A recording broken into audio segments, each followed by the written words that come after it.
آپ سب پر سلامتی ہو۔ اقبال طارق کا لکھا ہوا ہے، درون ذات کا منظر زمانے پر نہیں کھولا، بسر ایک رات کرنی ہے ابھی بستر نہیں کھولا، مسافر ہوں میں بھوکا ہوں صدائیں دیں بہت لیکن دریچے کھول کر دیکھے کسی نے گھر نہیں کھولا، میں تجھ سے مانگتا ہوں اس لیے مولا نڈر ہو کر کہ جب مانگا میرے اعمال کا دفتر نہیں کھولا، یہاں پر ہو کا عالم ہے یہاں آسے بستے ہیں، مکفل ہے کئی برسوں سے دل کا در نہیں کھولا، تماشا بن گیا آزاد ہو کر سب کی نظروں میں، قفس کھولا مگر صیاد تو نے پر نہیں کھولا۔ ناظرین، میں ہوں یاسر رشید اور آپ میرا ولاگ دیکھ رہے ہیں۔ ناظرین،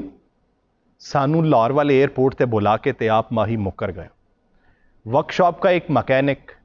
جس نے ابھی کچھ مہینے ہوئے کام سیکھا تھا اور ابھی صرف پنکچر ٹائر ٹھیک کیا کرتا تھا، لیکن اس کی ایک عادت تھی کہ کسی بھی سائیکل موٹر سائیکل کا پنکچر لگاتا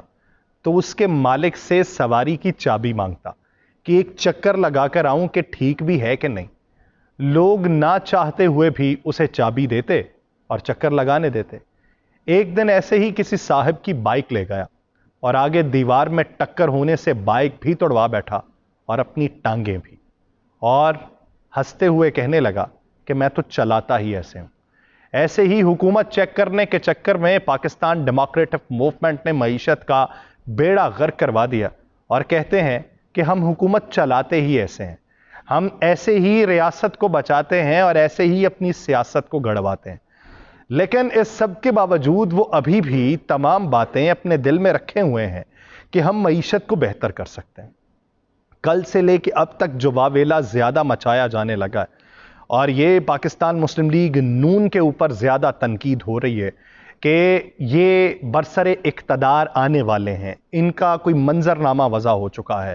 یہ اگر پاکستان واپس آئے ہیں تو پورا منظر دیکھ کے آئیں۔ تو یہ جو اتنا واویلا مچایا جانے لگا ہے تو یہ باوثوق ذرائع سے مچایا جانے لگا ہے، اس میں حقیقتیں ہیں، حقیقتوں کے بغیر یہ صرف زبانی کلامی واویلا نہیں مچایا جا رہا۔ ابھی تک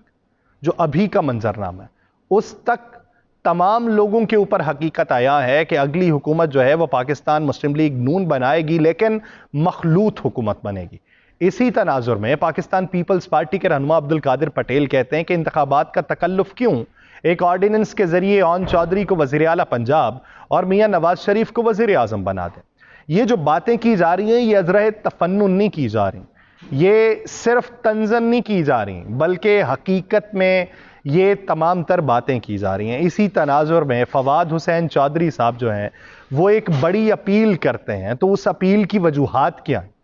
اور انہوں نے اپیل کس سے کی ہے، یہ اس سارے سبق کے اندر مرکزی کردار کو ماننے لائق ہے۔ فراڈ کیس میں سابق وزیر اطلاعات کو جوڈیشل ریمانڈ پر جیل بھیجا گیا۔ اسلام آباد کی مقامی عدالت نے فراڈ اور مجرمانہ دھمکی کے کیس میں گرفتار فواد حسین چودھری کو جوڈیشل ریمانڈ پر جیل بھیج دیا۔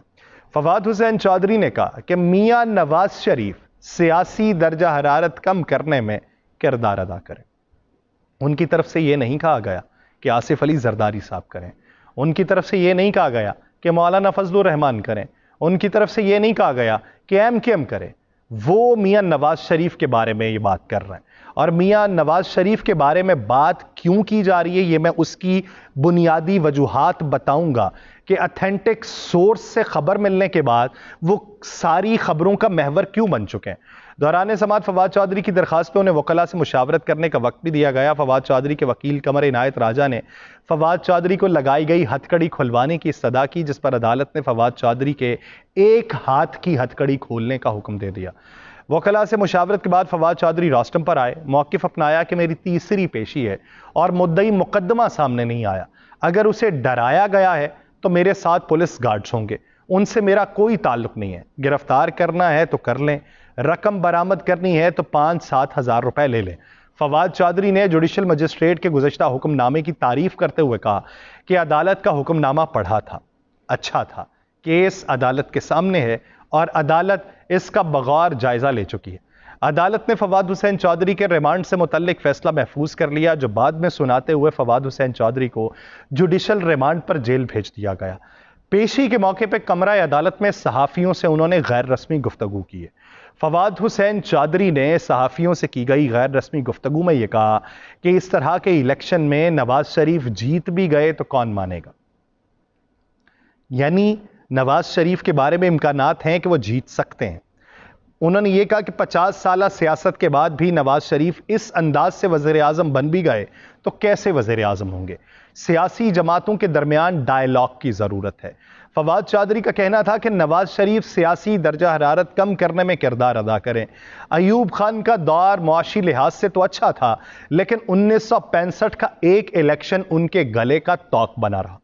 اب وہ میاں نواز شریف صاحب سے جو بات کر رہے ہیں اور عبدالقادر پٹیل صاحب نے جو طنزاً بات کی اور باقاعدہ طور پہ انہوں نے پارٹی کے بارے میں بات کی، تو پاکستان مسلم لیگ نون کے ہی چانسز کیوں ہیں اور سب کیوں چیخ رہے ہیں پاکستان مسلم لیگ نون کو لے کے؟ تو اس کا بیان ثبوت یہ ہے کہ ایم کیو ایم پاکستان جو کل رائے ونڈ کے اندر آ کے پاکستان مسلم لیگ نون کے تاحیات قائد میاں نواز شریف سے ملاقات کرنے کے بعد انہوں نے ان سے اتحاد کا اعلان کر دیا، تو ایم کیو ایم کا ماضی جاننے کی ضرورت ہے۔ جو ابھی 30-35 برس کے ہوں گے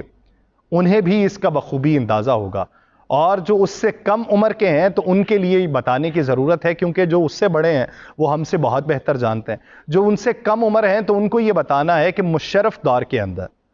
ایم کیو ایم کے یہ لوگ جو آپ کو گزشتہ حکومت میں دکھائی دیے، یہ اس وقت بھی کیبنٹ کا حصہ تھے۔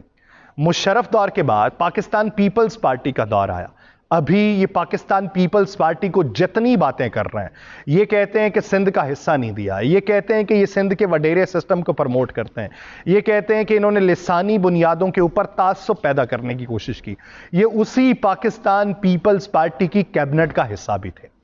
منتخب حکومت کے۔ اس کے بعد 2013 میں پاکستان مسلم لیگ نون کی حکومت آئی تو انہوں نے پاکستان پیپلز پارٹی کے خلاف پاکستان مسلم لیگ نون سے اتحاد کیا اور پاکستان مسلم لیگ نون کے ساتھ بھی اتحاد کرنے میں کیبنٹ کا حصہ رہے۔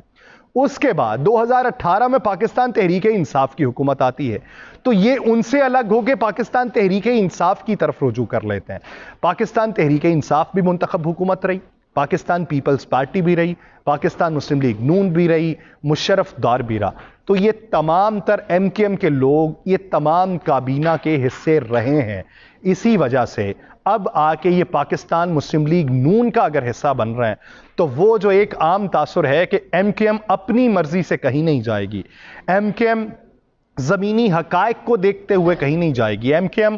ووٹ بینک کے تناظر میں کسی کے ساتھ اتحاد نہیں کرے گی۔ تو ایم کیو ایم کا رجوع کرنا اس بات کا بیان ثبوت ہے، اور یہی پریشانی تمام جماعتوں کو اس وقت لاحق ہو چکی ہے، سوائے پاکستان مسلم لیگ نون کے، کہ آنے والے دنوں میں جو حکومت بن رہی ہے وہ پاکستان مسلم لیگ نون کی بن رہی ہے، اور پاکستان مسلم لیگ نون کی حکومت کے ساتھ اتحاد ایم کیو ایم کا اگر ہو گیا تو یہ لوگ کبھی بھی حکومت سے باہر نہیں رہے، کیونکہ ایم کیو ایم کا یہ ماننا ہے کہ ہم ایک چھوٹی جماعت ہیں، ہم 2/3 اکثریت سے برسر اقتدار تو آ نہیں سکتے، ہم وفاق میں حکومت تو بنا نہیں سکتے، تو اس لیے ہمیں اپنے ووٹرز کی نمائندگی کے لیے حکومت کے ساتھ جڑے رہنا ہماری سب سے بڑی مجبوری ہوتی ہے۔ تو وہ یہ سمجھتے ہیں کہ کوئی بھی حکومت ہو، ہمارا ان کے ساتھ جڑنا ہماری بھی مجبوری ہے، اور اس حکومت کی بھی حکومت بنانے میں مجبوری ہوتی ہے، تو اس لیے دونوں طرف کا فائدہ ہوتا ہے۔ تو ابھی انتخابات سے پہلے ان کا جو اتحاد ہے وہ سمت کا اشارہ کر رہا ہے، لیکن اس سے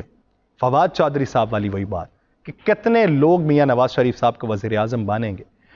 ووٹ اگر نکلے گا تو اس میں کتنا ٹرن آؤٹ ہوگا تو یہ الیکشن مانا جائے گا۔ اگر ووٹ کا ٹرن آؤٹ ہی 20% رہے اور عوام ووٹ دینے کو تیار ہی نہ ہو، پھر کیا ہوگا؟ امید کرتے ہیں کہ پاکستان کا جو بھی منظرنامہ ہو صاف